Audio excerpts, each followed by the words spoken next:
ঝুমুর দলের ম্যানেজার ওই কালীচরণকে ডাকি। কালীচরণ, বাবা কালীচরণ, আমাকে ডাকছেন বাবু? তোর সঙ্গে একটা জরুরি দরকার আছে। বলুন বাবু। তোর দলের সেই নতুন মেয়েটা, সে জুম করে, ও শালি আমার মুখে জুত্তি মেরে গেছে। কি করেছে সেই হারামজাদি চুদিটা? জুত্তি মেরে গেছে আমার মুখে। তার যৌবনের বাতি আমি নিভিয়ে দেবো। ভুল বললি রে, বাতিটা তো নেভাবো আমি। তুই শুধু ওই চুরিটাকে একটু চানকে জানতে দেখ ভাই কালীচরণ, পাঁচজনকে বলতে আমার লজ্জা করে, তবু তোকে আমি বলছি ভাই, আমার মেয়েকে আমি ভীষণ ভয় করি রে। ভাই কালীচরণ, তোর আমি হাতে ধরি, চুরিটাকে আমার সঙ্গে একটু জুটিয়ে দে ভাই। আমার স্বপ্নের ফুলকুড়িটা ফুটে ফুটে করে ফুটতে চায়, তাকে একটু ঢুকিয়ে দে ভাই। লুটিয়ে দেবো বাবু। তাই আপনার পায়ের পায়ের তলায় নাই, পায়ের তলায় নাই, এই হাতে। ঠিক আছে বাবু, ঠিক আছে। হ্যাঁ রে কালীচরণ, হ্যাঁ বাবু। এদিকে আমার কাজকর্ম ঠিকঠাক চলছে তো? চলছে, চলবে। মদ চালান মানে ব্লাডারে করে সব চালান পালান হচ্ছে তো? চলে যাচ্ছে বাবু। আর ঝুমুর গানের শেষে সোনার বিস্কুট, কোকেন, সব আসল পাত্তায় পৌঁছে দেবো বাবু, কিন্তু না, আমার এ মাসের টাকাটা ডবল দিতে হবে। এতে ডবলের বেশি আছে। খুব সাবধান কালীচরণ, শুনেছে এই ভুবনডাঙ্গা থানায় এক দুধে দারোগা এসেছে। আজ দুপুর বেলায় সে ঝুমকাকে তার কোয়ার্টারের ভেতরে রুল লেগেছে, রুল।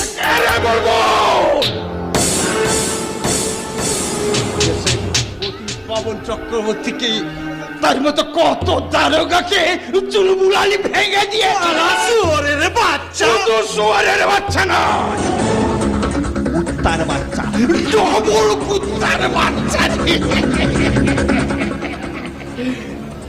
এখন তাহলে আমি চলি ভাই। ঠিক আছে, ঠিক আছে বাবু, ঠিক আছে, ঠিক আছে। সেই কথাটা আবার বলি, ফুলকলিতে ঝুমকাকে সেই জানোয়ারের বাচ্চা অঞ্জন দারোগাকে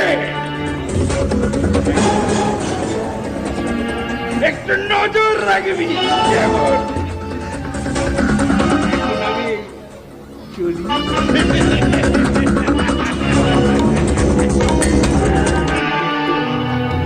আসল মালিক বুড়ো শালিকের ঘাড়েরও, কিন্তু আসল মালিকের নামটা কি? আসল মালিকের নামটা জেনে তোর কামটা কি রে কালীচরণ?